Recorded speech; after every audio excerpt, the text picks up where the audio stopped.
With witty rhymes, provocative outfits, and a sexy, probably augmented body, Nicki Minaj is one of today's biggest pop stars. She's so sexy, in fact, that sometimes I'm caught between get your money, girl, and do you always have to be naked to get that money? So where's the feminist happy place with Nicki Minaj? My anaconda don't want none unless you got buns, hun. My first reaction when I saw the Anaconda artwork was I giggled. Nicki likes to fuck with us, and I think that was a clear, and the controversy surrounding it and her subsequent response I actually thought was brilliant. When I first saw the image for the cover of Anaconda, I didn't really think much of it because I was so used to seeing similar imagery. I actually think I saw it when somebody had memed it and put Lauryn Hill's face on it. And I was like, what's happening? Black women and sexuality is never a simple conversation because of the stereotypes about us being wild, unrapeable because we always want it, and circus freaks, where people literally stood in line to look at our butts and our clitorises because apparently every woman doesn't have one of those. You know, the limits over Black women's sexuality, it's just so much, there's so much historical baggage attached to it. I know that what I'm supposed to say is that it like called up all my like fandoms about Sarah Bartman and, you know, and the exploitation of Black women and the objectification of Black women. It didn't call up all those things. Now that we know the histories of exploitation of Black women's sexuality, in what ways do Black women get to be publicly sexual? The moment when she pushes Drake's hand away is probably my favorite moment in the video. It's like, you can look. In fact, I'm inviting you should. It's hard not to look at all this. I can touch this woman shaking her head, but you can't. The fact that Nicki Minaj could murder a collabo with Drake or whatever without being naked does not, to me, say that she should not be naked.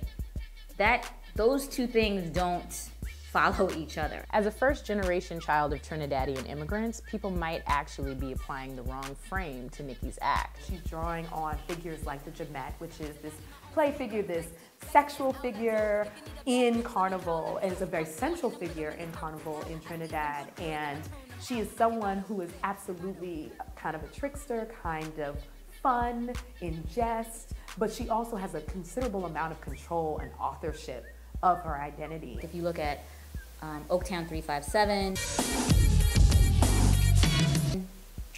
JJ Fad. One, they didn't have the shape that Nicki has, and two, a lot of them were coming out from a dance background, so it was like, oh, well, they have to wear that. Little Kim, she's the one who originally had that squat sort of pose, and it was scandalous at the time, but everybody sort of accepted like she was coming out as this like very hardcore, explicit, sexified rapper. If anything, that should have been more problematic because she was doing that as a sort of puppet of her sort of male Svengalis, right? Whereas Nicki has never been anybody's. Maybe Black women are also allowing themselves to be controlled by outdated ideas. It's absolutely true that there is this fraught history, but are we enslaved to that fraught history? Are we not allowed to express ourselves because of that fraught history? I see you looking at my ass, I see you looking at my titties, but you know, I'm still in person in control. And to me, I think that's what feminism means to her. And I think that's where it gets a little bit contested. Does her performance of sexuality foreclose something for Black women, or does it open up something? And I think it opens up more than it forecloses. Popular culture provides us with the gateway, and we have to figure out how to like lead people through that gateway. But I'm not worried about the image people are getting of feminism through popular culture, because feminism has been so maligned for so long that any vaguely positive incarnation of feminism is fine by me. Perhaps having to look at a big Black butt is exactly what our culture needs, since we're so afraid of Black female sexuality. Nicki Minaj, more than anything, is a businesswoman.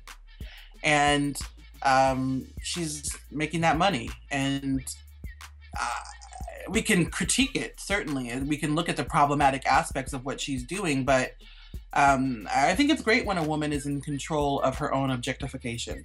I'm Crosley-Coker for Jezebel.